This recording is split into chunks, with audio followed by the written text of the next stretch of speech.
Bonjour et bienvenue, vous l'aurez compris, le cours d'aujourd'hui est consacré à la photographie d'objets en situation.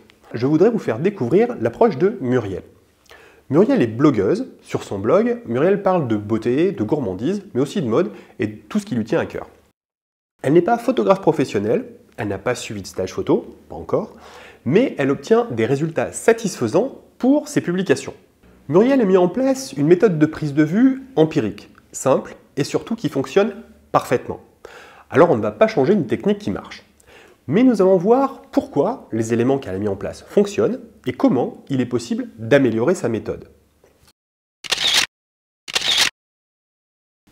J'utilise un appareil photo Canon avec un objectif Sigma. Je le place sur un trépied pour avoir plus de stabilité et pour que mes photos soient plus nettes.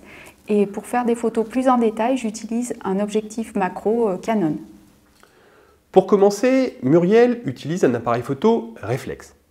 C'est à mon sens le meilleur outil. Vous pouvez utiliser un hybride, mais le principal intérêt d'un hybride résidant dans sa compacité, pour des photos déco, vous ne gagneriez rien et vous perdrez en ergonomie. Donc si vous faites des photos d'objets, et uniquement des photos d'objets, le réflexe reste la meilleure option. Pour les photos en gros plan, l'utilisation d'un objectif macro est également un bon choix. Ensuite, Muriel utilise un trépied, et c'est très bien.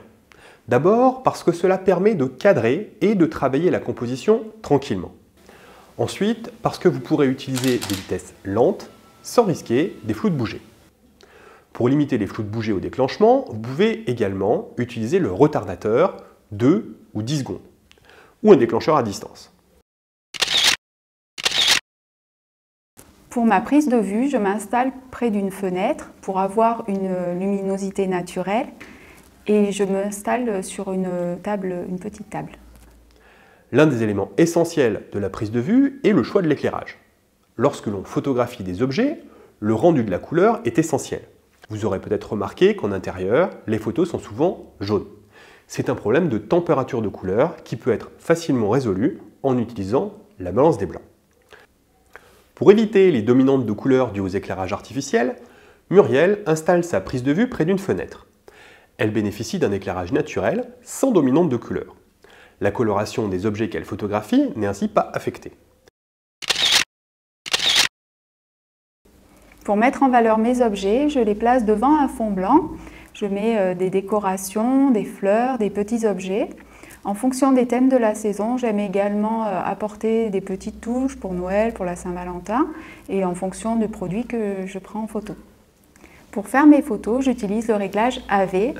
Concernant l'ISO, je le mets en mode automatique et je fais la correction d'exposition avec la molette sur l'appareil photo. Pour ces photos d'objets, Muriel utilise le programme d'exposition Priorité Ouverture, AV, sur son Canon. Il s'agit donc d'un mode qui correspond au mode A sur les appareils photo Nikon et équivalents.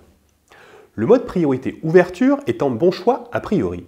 Il permet de gérer la valeur d'ouverture de diaphragme et donc de contrôler la profondeur de champ pour augmenter la zone de netteté ou au contraire obtenir un beau flou d'arrière-plan. Je dis bien a priori car il est possible de faire plus simple. En effet, en mode Priorité Ouverture, vous choisissez la valeur d'ouverture de diaphragme et l'appareil gère la vitesse d'obturation. Mais Muriel laisse aussi l'appareil photo gérer la sensibilité ISO et elle ne mesure pas la lumière. La mesure de lumière n'étant pas faite, c'est l'appareil qui s'en charge. Pour mémoire, si l'image est sous-exposée, les couleurs seront trop sombres et si l'image est surexposée, les couleurs seront trop claires. Pour obtenir le rendu souhaité, Muriel ne mesure pas la lumière mais utilise la correction d'exposition. L'exposition est donc ajustée au jugé sur l'écran. En fonction du rendu, il suffit de changer la correction et de multiplier les essais jusqu'à obtenir le rendu souhaité. C'est simple en apparence, mais ce n'est pas sans poser certains problèmes. D'abord, il faut faire plusieurs essais. Lorsque l'on se contente de faire une photo, passe encore.